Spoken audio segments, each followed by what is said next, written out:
देखिए, अशोक गहलोत जी ट्वीट करते हैं, ये बड़ी शर्मनाक बात है। वैसे मतलब आश्चर्य होता है कि उनके राज में पेपर लीक हुआ। उनके राज में जो पेपर लीक हुआ, जिसका खामियाजा योग्य अभ्यर्थियों को भी भुगतना पड़ रहा है। जो योग्य थे, अब छटनी नहीं हो सकती थी कि जांच जितनी हुई, जितने दोषियों को गिरफ्तार किया वो ठीक है, लेकिन बाकी जो शेष रह गए उनमें से भी कुछ हो सकता है कि कोई पेपर लीक से संबंधित कुछ लोग हों, लेकिन अधिकांश योग्य हैं, लेकिन उनको भी दोबारा परीक्षा देना पड़ रहा है। लेकिन अब चूंकि कोर्ट का निर्देश है, कोर्ट ने और ये परीक्षाएं रद्द कर दी और उसमें से उन्हीं को फिर से परीक्षा देने का अवसर दिया है। इसके अलावा कोई राज्य सरकार के पास या आरपीएससी के पास कोई विकल्प नहीं था।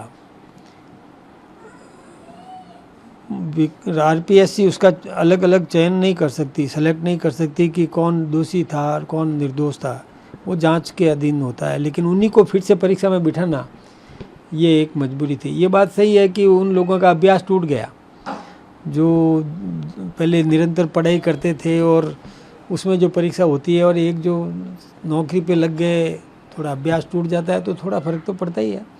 तो अब उसी हिसाब से इनका फिर से चयन होगा, देखते हैं। भाई साहब, मेरा दूसरा क्वेश्चन ये था, ईडी ने पहले कार्रवाई करी थी राजस्थान में अशोक गहलोत सरकार के कार्यकाल में जल जीवन मिशन घोटाला सामने आया था, भ्रष्टाचार की बातें सामने आई थी। ईडी ने कार्रवाई करके पूर्व जो जलदाय मंत्री थे, कांग्रेस नेता थे, महेश जोशी को गिरफ्तार करा, 7 महीने वो जेल भी रहे और फिर उसके बाद जमानत पे छूटे।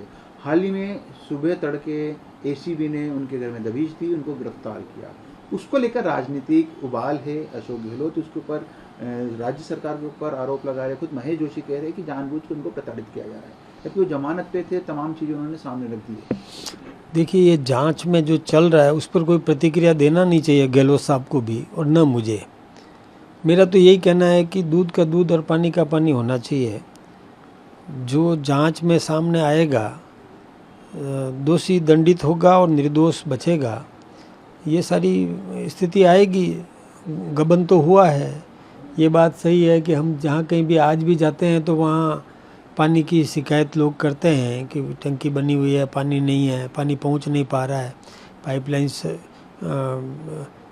लगी नहीं है, तो ये तो गलत ही हुआ है। लेकिन अब इसमें जांच को प्रभावित करने के लिए किसी भी नेता को स्टेटमेंट नहीं देना चाहिए। वैसे मेरा लास्ट प्रश्न है, पश्चिम बंगाल के नए मुख्यमंत्री के रूप में शुभेंदु अधिकारी ने शपथ ले ली है, किस तरह की शुभकामनाएं देंगे आप? मैं निश्चित रूप से शुभेंदु अधिकारी जी को और भारतीय जनता पार्टी के तमाम विजयी सदस्यों को शुभकामनाएं दे रहा हूं। और अभी जो चैलेंज उनके सामने है कि पश्चिमी बंगाल में विकास करें, लोकतंत्र की बहाली सुनिश्चित हो, मौलिक अधिकार सुनिश्चित हो और सुरक्षा प्रदान करे प्रत्येक व्यक्ति को।